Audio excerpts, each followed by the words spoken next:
Ouais. Salut. Bon, alors, dans cette vidéo aujourd'hui, ce qu'on va faire, on va tout simplement débriefer un peu le championnat du monde et puis je vais vous dire un petit peu aussi ce que je prépare dans l'avenir proche et tout ça. Vous me verrez peut-être un peu mieux sur ma casquette. Alors tout d'abord, le championnat du monde. Qu'est-ce que j'en pense? Qu'est-ce que j'ai fait? Pourquoi j'ai fait comme ça?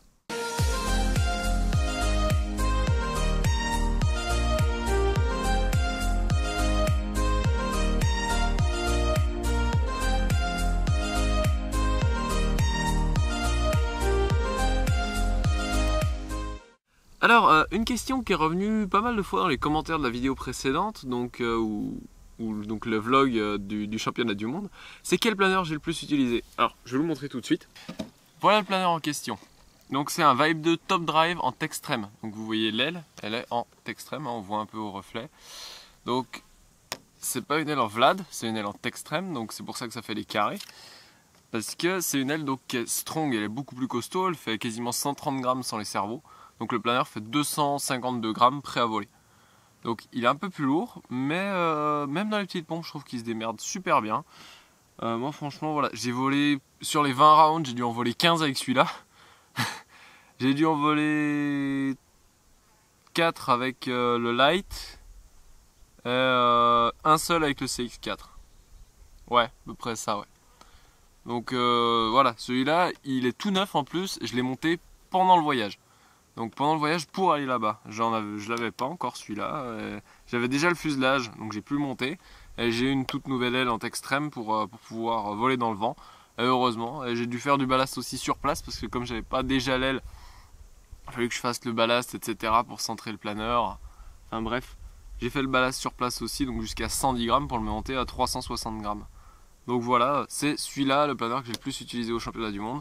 Et j'ai utilisé également mon CX4 Strong, donc sur lequel j'ai fait la vidéo. Je l'ai utilisé pendant tout le fly-off, donc voilà, c'est plutôt pas mal. D'ailleurs, petite annonce comme ça, j'en profite. Le CX4 Strong, maintenant que le championnat du monde est passé, j'ai plus besoin de 5 planeurs.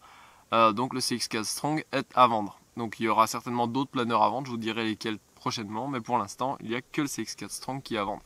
Donc si vous voulez des infos, n'hésitez pas à me demander en commentaire. Voilà donc pour répondre avec lequel j'ai le plus volé.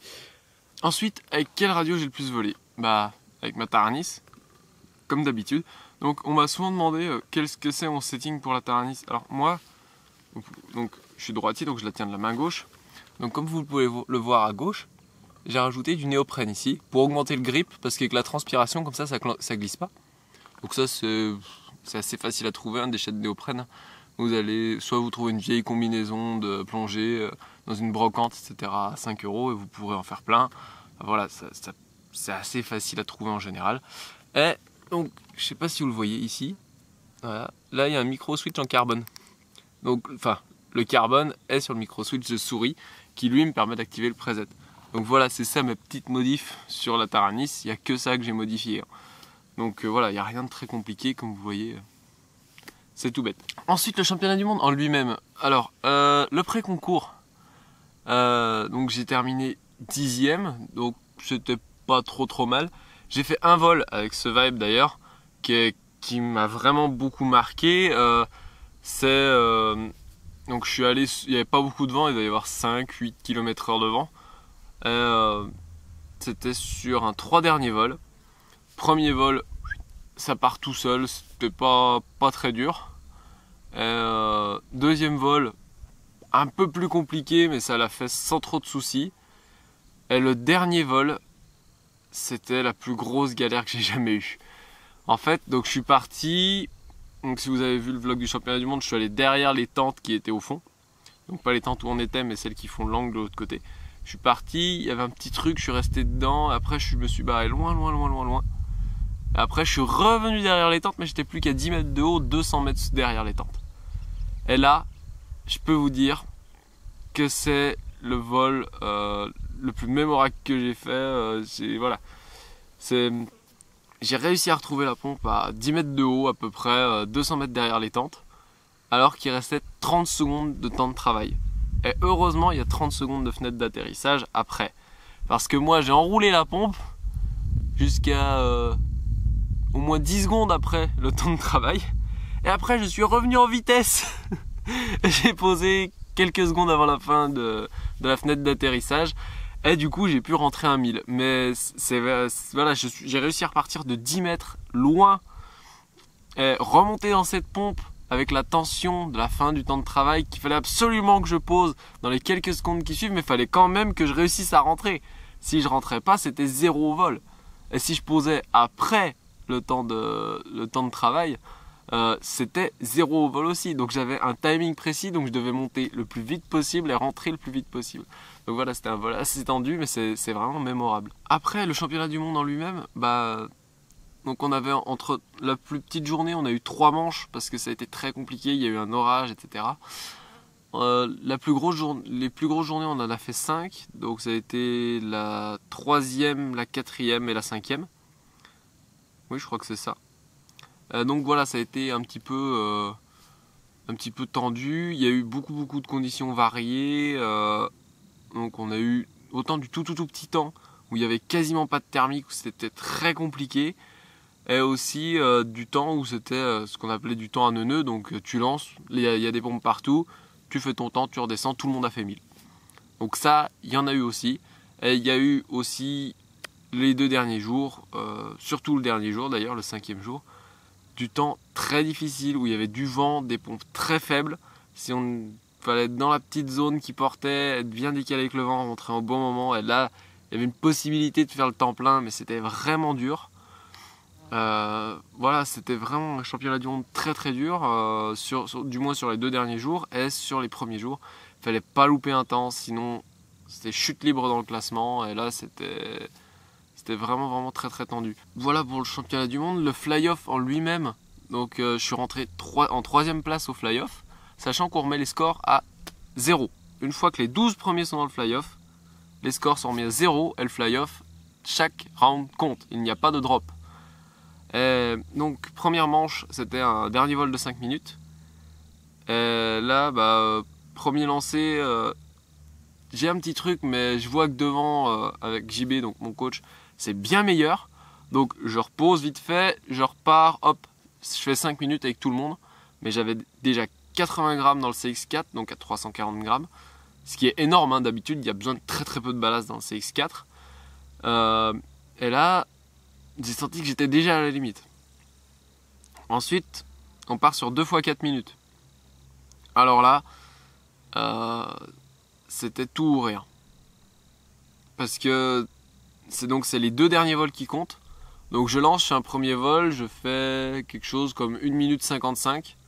Et je fais ouais, c'est bon, c'est parfait, ça passe. Ensuite, deuxième vol, je lance, je fais quelque chose comme 2 minutes 35 ou 2 minutes 40. Et je me dis bon, de toute façon, je pourrais pas faire mieux. Donc je relance pas. Et là, je rentre à peu près 600 points, quoi. Parce qu'il y a quelqu'un qui fait 4 minutes et 2 minutes. Voilà, c'était fait.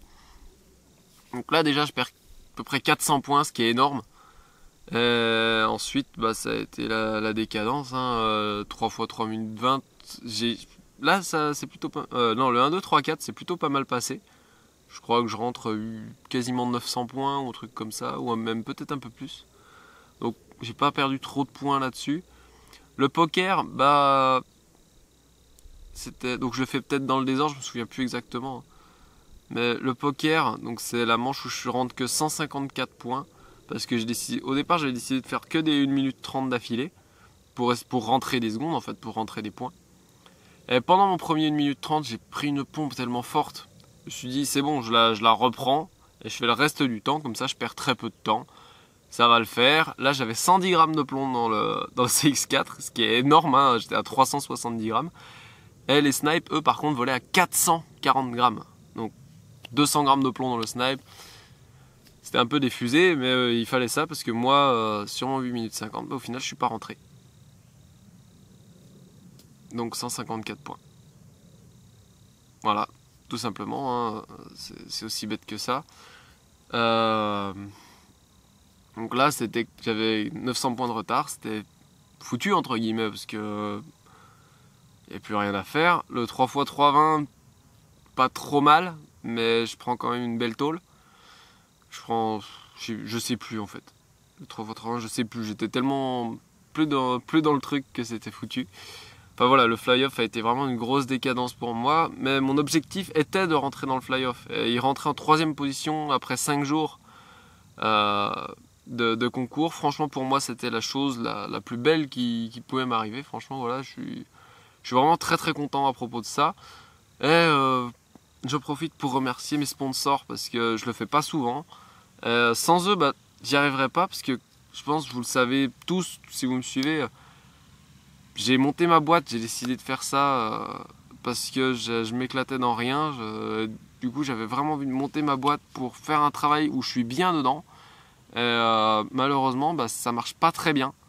J'ai vraiment beaucoup de mal. Pour l'instant, cette année, j'ai rentré 0 argent. Donc, je vis sur ce que j'avais l'année dernière. Et heureusement que ma mère m'aide pas mal. Sinon, j'y arriverais pas. Merci à mes sponsors pour me faire les meilleurs tarifs pour que je puisse continuer à voler, que je réussisse à me déplacer sur les concours, etc. Franchement, merci à mes sponsors qui me soutiennent. Donc, il y a GLRM Aero, il y a Team Armsoir, donc Armsoir Composite Gliders, il y a Team CX. Voilà, franchement, merci à vous, mes sponsors. Sans vous, j'arriverais pas à faire d'aussi belles choses parce que grâce à vous, j'ai des bons planeurs, j'ai du bon matos. Voilà. Merci à mes sponsors de me soutenir et aussi un immense merci à vous qui regardez cette vidéo en ce moment parce que vous me motivez vraiment à continuer à faire tout ça. Un grand merci à vous, voilà.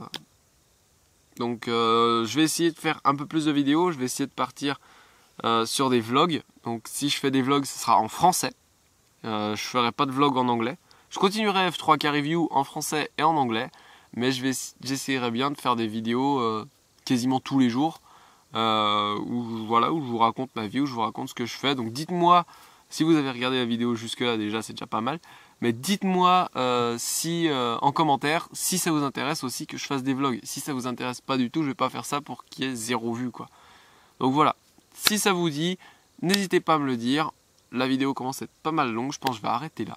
Et je vais aller voler un coup avec le vibe, parce que en fait je suis dans mon champ, j'ai une petite haie derrière moi, mais je suis dans mon champ.